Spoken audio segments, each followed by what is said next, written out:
चंड, दाम्पत्य जीवन में सामंजस्य होना अति आवश्यक है। यदि पति और पत्नी के बीच में मधुर संबंध होंगे तो परिवार का सौभाग्य बढ़ेगा और परिवार का सौभाग्य फैलकर संपूर्ण मानव समाज को हर्षित करेगा। पति और पत्नी को सांसारिक रूप से ही नहीं अपितु धन कमाने की भावना और शरीर के बंधनों से ऊपर उठना होगा। पत्नी पति के ही शरीर सांसारिक रूप से ही नहीं अपितु धन कमाने की भावना और शरीर के बंधनों से ऊपर उठना होगा। पत्नी पति के ही शरीर का एक अंग है। पति को सर्वदा अपनी पत्नी का आदर करना होगा, उसे मान देना होगा। पति को भूले से भी किसी के भी सामने अपनी पत्नी का अपमान नहीं करना चाहिए। पतिव्रत का पालन पत्नी करती ही है। पति को भी पति धर्म का पालन करना चाहिए। उसे व्यभिचार से दूर रहना चाहिए। पत्नी की हर इच्छा को अपने हर निर्णय में सम्मिलित करना चाहिए। पत्नी का धर्म है पति से सर्वदा प्रेम करना। पति के परिवार को स्वयं का परिवार बनाना, उसके परिवारजनों के लिए सर्वदा अपने हृदय में प्रेम और सेवा का भाव रखना, अतिथियों का आदर करना। यदि परस्पर विश्वास से जिए तो परम ज्ञान की ओर एक साथ जाओगे। कृपा प्रभु, जीवन आपके दिखाए पथ पर चले, उसकी कुछ मूल नियम बताने का सौभाग्य दें।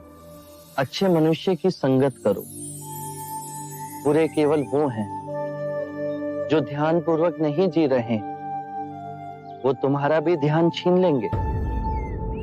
अपने आसपास ऐसा वातावरण बनाओ जिससे आत्मिक वृद्धि हो। जब अंतर्मन शुद्ध होगा तो आपके सभी कृत्य धार्मिक हो जाएंगे।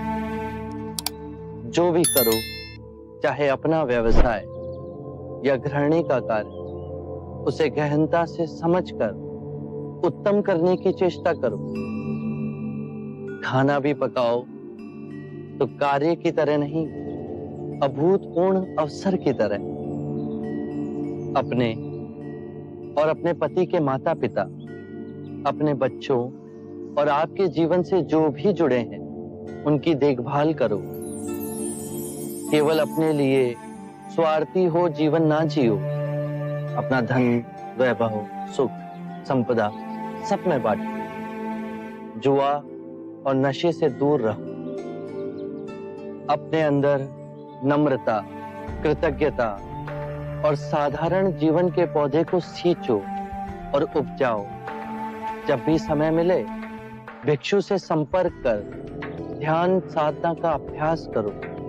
उससे चिंता और कलेश मिटेंगे और आपके अंदर परम शांति का उदय होगा। स्मरण रहे, हर सवेरे जब आंख खुलती है तो हमारा नया जन्म होता है और इस दिन क्या करना है वो अत्यंत महत्वपूर्ण है। मनुष्य कृतज्ञ भाव से जीना भूल गया है।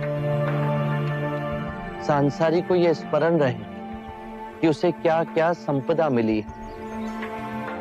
वृक्ष मिले, पुष्प मिले, वायु मिली, जल मिला है, आकाश मिला है।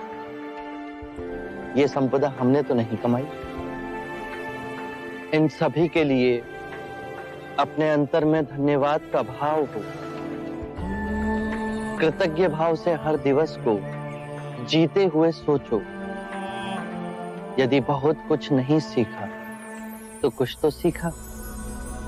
यदि कुछ ना सीखा तो हम अस्वस्थ तो नहीं हुए, और यदि अस्वस्थ हुए तो हमारी मृत्यु तो नहीं हुई। यदि कृतज्ञ भाव से भरकर जिएंगे तो इस सुंदर जीवन के प्रति पुष्प के समान खिल जाओगे।